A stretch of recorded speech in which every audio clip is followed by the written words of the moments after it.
Bapak Ibu, itu ditampar bukan karena kardinalnya iseng, bukan Bapak Ibu. Tetapi untuk mengingatkan, karena ini tradisi Eropa, bahwa mereka yang ditampar diingatkan bahwa mereka adalah seorang utusan dan seorang kesatria. Kita orang Kristen yang telah dibaptis, mohon maaf kalau di Indonesia kita di sini memahami Kristen itu hanya teman-teman Protestan. Kita ini adalah orang Kristen. Kita ini adalah seorang yang diutus, seorang misionaris. Yang kedua Bapak Ibu, Nabi Amos itu diutus. Seseorang yang diutus itu punya tempat dan tujuan.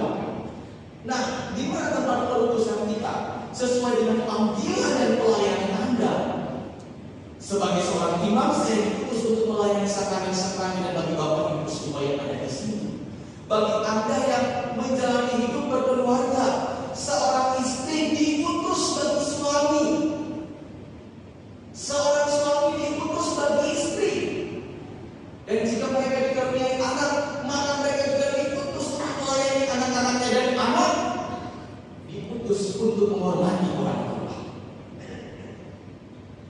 Kita tidak diciptakan karena Tuhan sedang iseng saja Bapak Ibu.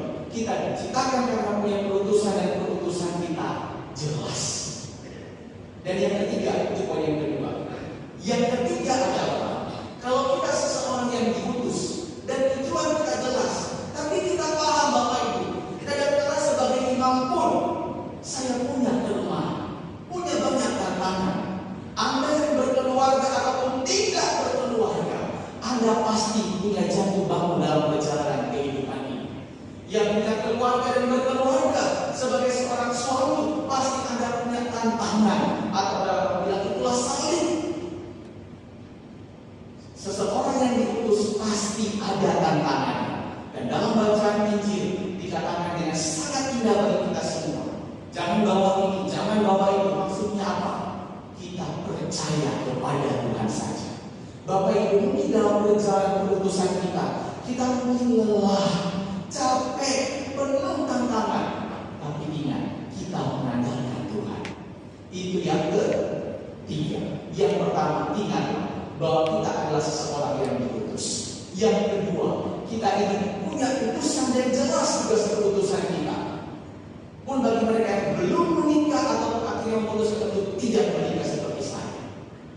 Dan yang ketiga, dalam perjalanan keputusan itu pasti penuh dengan tantangan, tapi kita percaya kepada Tuhan saja. Dan akhirnya yang keempat, yang mungkin Bapak Ibu tunggu semua. Semoga demikian. Amin.